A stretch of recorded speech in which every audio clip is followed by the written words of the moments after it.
I have a dream that one day this nation will rise up, live out the true meaning of its creed. Our streets, our streets, our streets, our streets. I have a dream.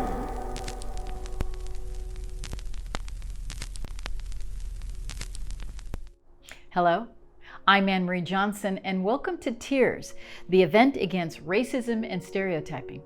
For the next 30 minutes, we'll introduce you to 3 law enforcement officers who have a lot in common. They've all dedicated their professional careers to serve and protect. They all hold high positions within a police department. And most importantly, all 3 are African American. Although much has been said about law enforcement officers in general, what hasn't been discussed, especially during the last few years, is why hundreds of African American men and women, considering the practice of systemic racism in some police departments, still pursue a career in law enforcement. In this episode, LAPD Deputy Chief Regina Scott, Deputy Chief Amada Tengarides, these are the first African American women appointed to these positions, and Captain Aaron McCraney, who oversees LAPD's Recruitment and Employment Division, share their thoughts, concerns, and goals regarding law enforcement and what's it like being an African American police officer. I think you'll find this conversation candid, honest, but also encouraging. And now, Tears, the event against racism and stereotyping, Part 4, Wearing the Blue While Black. I came on the LAPD in 1995. I grew up in Watts in South Los Angeles. In my high school years, I went to high school in the San Fernando Valley. I am a product of Los Angeles. My family, born and raised Los Angeles, it is my home. I work with my heart, and I serve this community with my heart.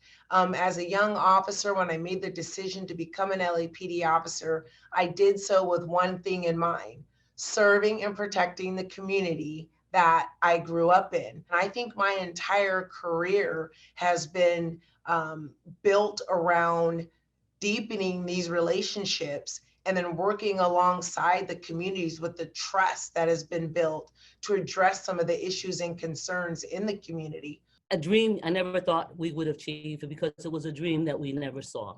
So we have never had an African-American deputy chief. But I think what it really was more of, I think the impact was more department-wide, because now you have this female of color walking in and being the head of a whole bureau, which is all of everything. If you know Los Angeles, I have everything south of the 10 freeway from La Cienega Boulevard all the way to East Los Angeles, and then all the way to the ocean. So I have all of South Los Angeles. And to have that kind of influence for the community to see someone that looks like them to be in charge. Part of that was to be to go into a field that our young men and women, when they start to grow up, they want to be police. I go in the communities, you talk to young little kids, and they're like, oh, when I grow up, I want to be a police. But then somewhere along that road, it changes. And then their narrative, the police comes in the community and they start to beat you up. And then it gets to the point where then they're terrified of them. And then you get to a point where they hate you.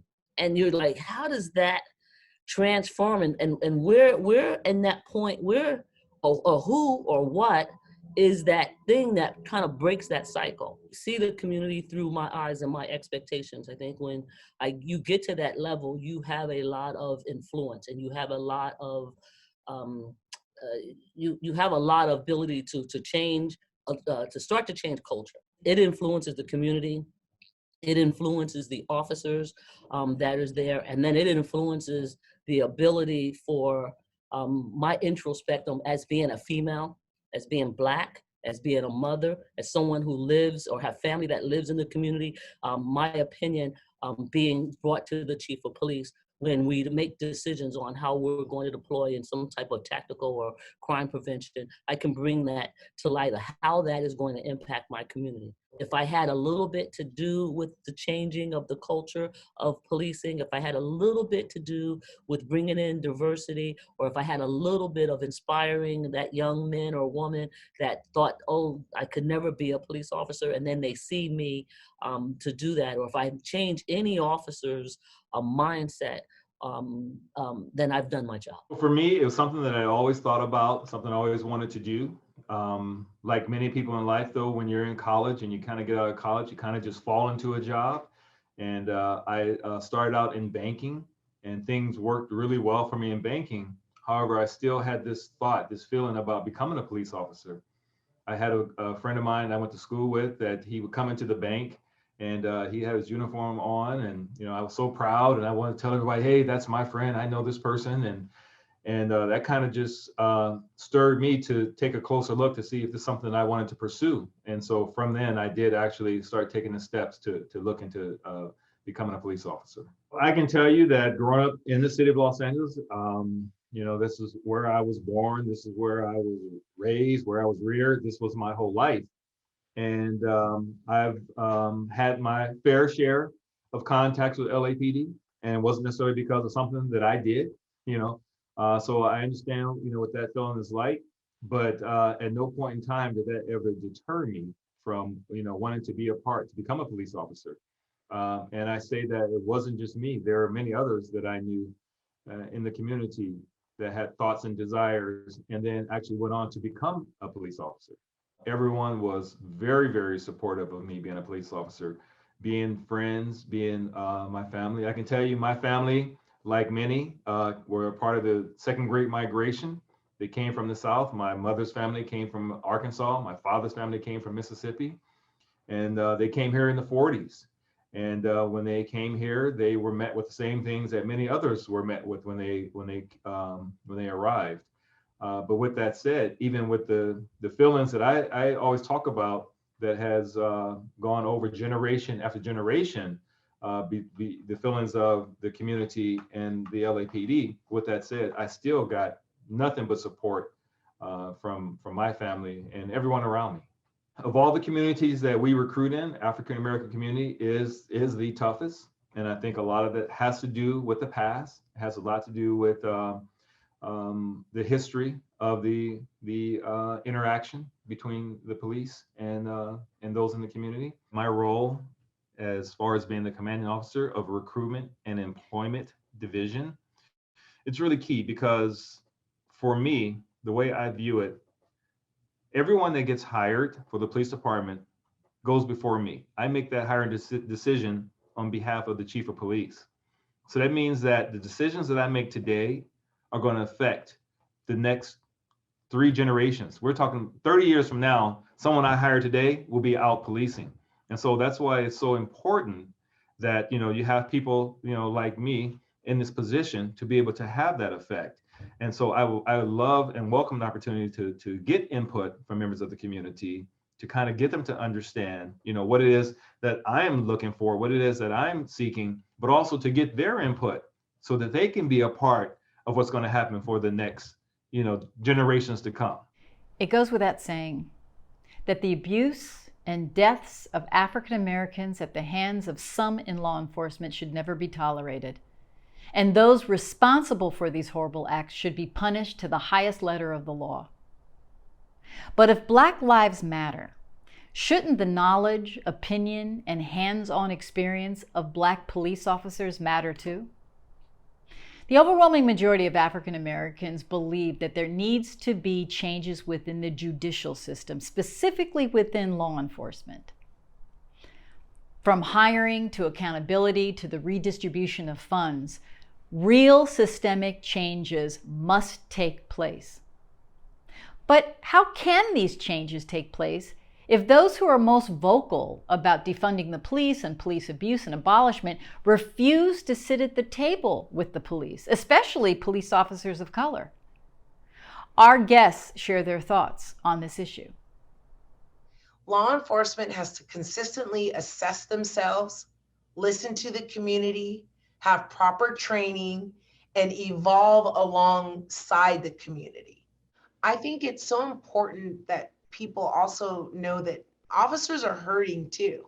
Black officers are hurting, white officers are hurting, Latino officers are hurting. We're all hurting. And I think that we're all hurting for some of the same reasons.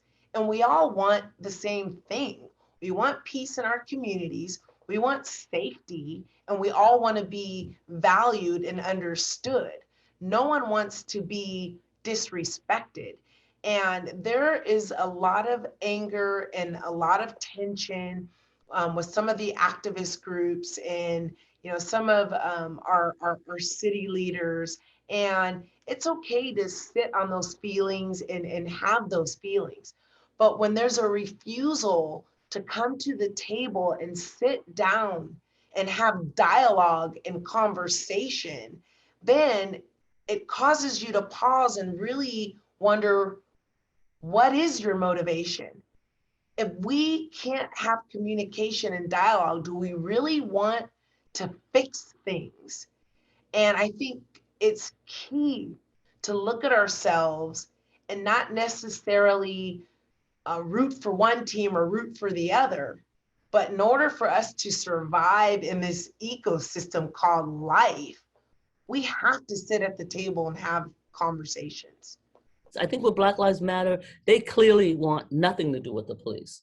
And I think it's the wrong approach. I 100% wholeheartedly believe in their mission and their purpose.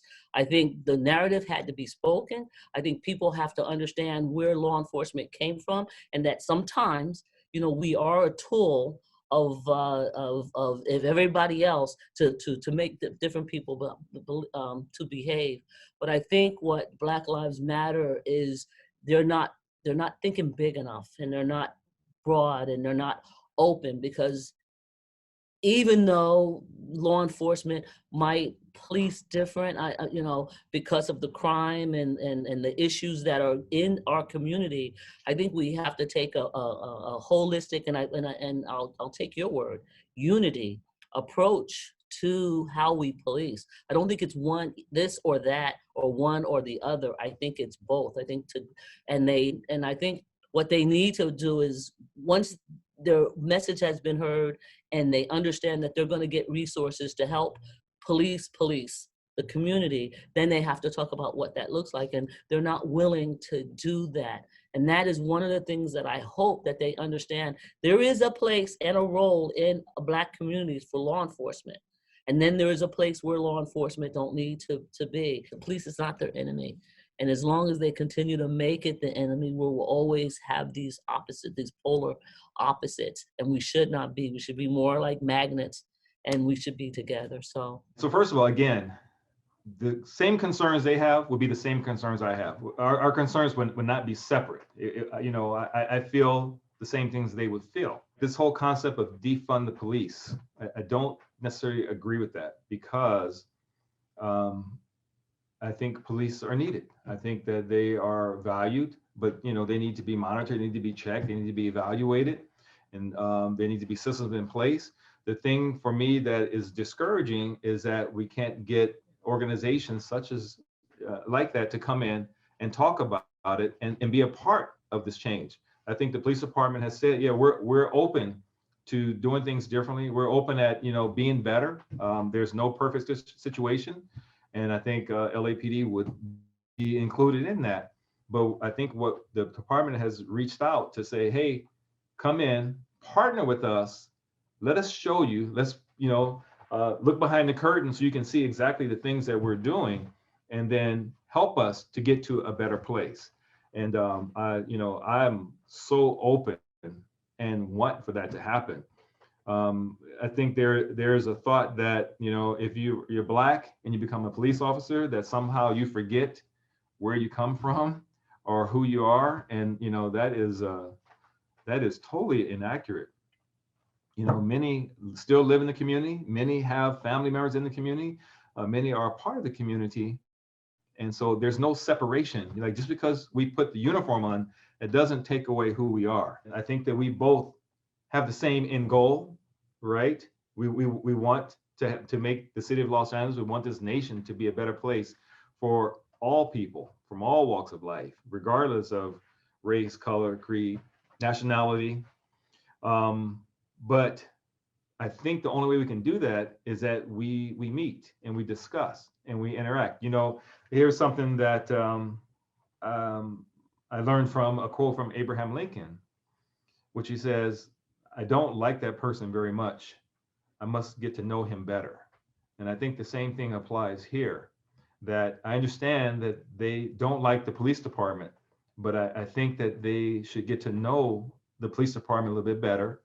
And the same thing for us, because, you know, because of this big defund the police movement and a lot of, rhetoric regarding bringing the police department down, that the police department doesn't really know Black Lives Matters or other organizations. And I think the only way we can really bridge that gap is to come together, to have discussions and get to know each other so that we can move to a better place, collectively move to a better place. Music always brings people together.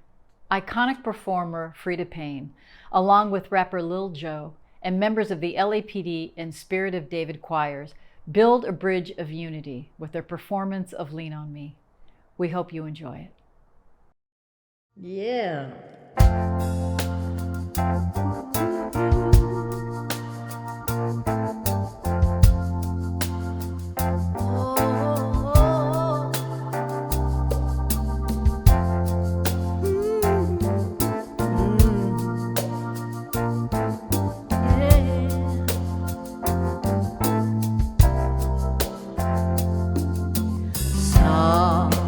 Sometimes in our lives, we all have pain, we all have sorrow, but if we are wise, we know that there's always tomorrow.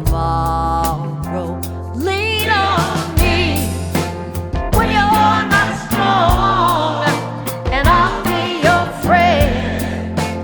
I'll help you carry on, for it won't be long till I'm gonna need somebody to lean on. Please swallow your pride.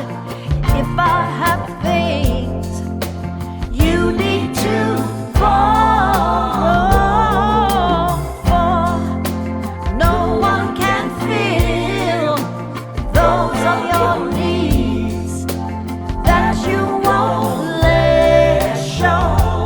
You just call on me, brother, when you need a hand. We all need somebody to lean on. I just might have a problem that you'll understand.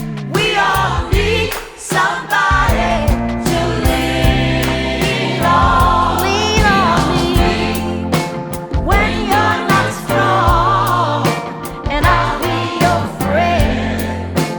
I'll help you carry on, for it won't be long till I'm gonna need somebody to lean on. Así, todo junto se va a hacer. Así, unidos se puede hacerlo. Así, todo junto se va a hacer. Así, unidos se puede hacerlo. You see the pain that we go through, I make it worse. Seen the pain that George Floyd went through, damn right it hurts. Why this world goes insane, all I'm hoping for change. From the cops to the way, I can treat color the same. Just lean with us, don't try to take this all away. I stand with Black Lives Matter, so best believe we all want change. Yeah, together we get it going. There's always that one that gon' hate for doing all the things that we do for the biggest story. So I figure that now is the best part. This is the way that we gotta move, united together, there's nothing new. We did it before, but the time around, we taking us back what we have to do.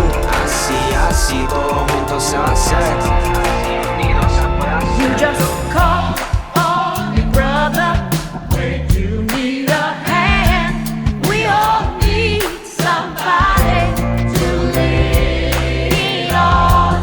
I just might have a problem that you'll understand. We all need somebody to lean on.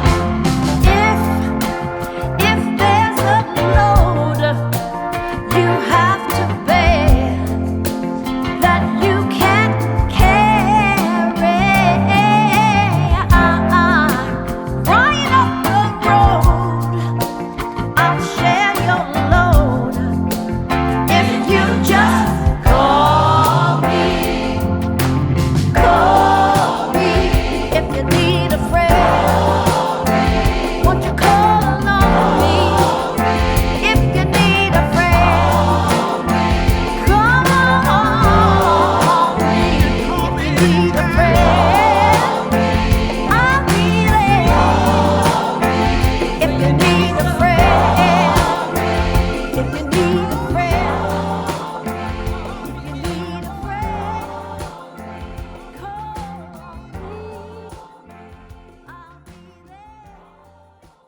I think it's really important that people understand that we are human and police officers are part of a community and we have families and we're not robots. And we choose to work in this profession because we want to protect and serve. We are willing to put ourselves out there and put ourselves in danger to protect someone that we don't even know. And I think it's really important, and it has gotten away from society, for people to really sit and appreciate the fact that there are people that choose to go into that profession because they care and they want to help other people. And when you go into a profession with that foundation, the foundation of wanting to serve and help someone and put your life on the line for someone that you don't know, to walk and out the front door of your house and put on a bulletproof vest and not know if you're going to come home makes you someone who's very special.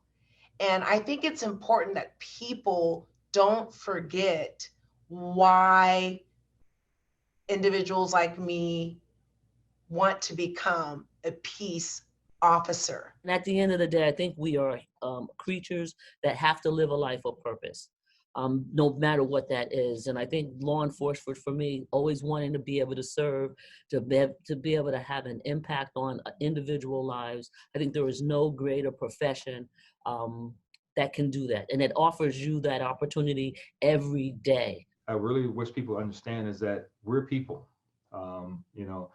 As we talked about earlier, I came from the city of Los Angeles. I grew up there. And so the same issues and same concerns that they have are the same ones that I have. I feel the same pain. I want the same things. And so the difference is that, I am on the inside. And that's why my role in recruitment is that my goal is to bring more on the inside. I truly believe that change happens from the inside. I think it's good that people are talking about this. I think it's good that people are looking to have change. But I also believe that in order to really put those changes into effect, that you need people like me in the position that I'm in and others to be able to put it to work. African Americans have been part of the Los Angeles Police Department since 1889. And although their responsibilities were limited and their treatment certainly wasn't as equal as their white counterparts, through decades of court-condoned segregation laws, unimaginable hardships, and race-based discrimination, African Americans have been part of the fabric of the LAPD for 132 years. And through court-mandated and voluntary changes, significant improvements in hiring, training, and policing continue every day. And across the country, thousands of African American men and women continue to choose law enforcement as a career, as my father once did. We'd like to thank LAPD Deputy Chiefs Regina Scott, Amada Tingarides, Captain Aaron McCraney, Frida Payne, Lil Joe, and members of the LAPD and Spirit of David choirs for joining us. Here at the Mankind Initiative, we believe one of the best ways to bridge gaps is by building bridges. Through community engagement, music, the arts, and the spoken word, our mission is to bring people together for the betterment of mankind. For more information and for ways to support our mission, please visit mankindinitiative.org. That's www.mankindinitiative.org. Thank you for watching. I'm Anne Marie Johnson, and along with the Mankind Initiative founder and CEO Richard Steller, join us next time for the final episode of Tears, the event against racism and stereotyping. Until then, stay safe.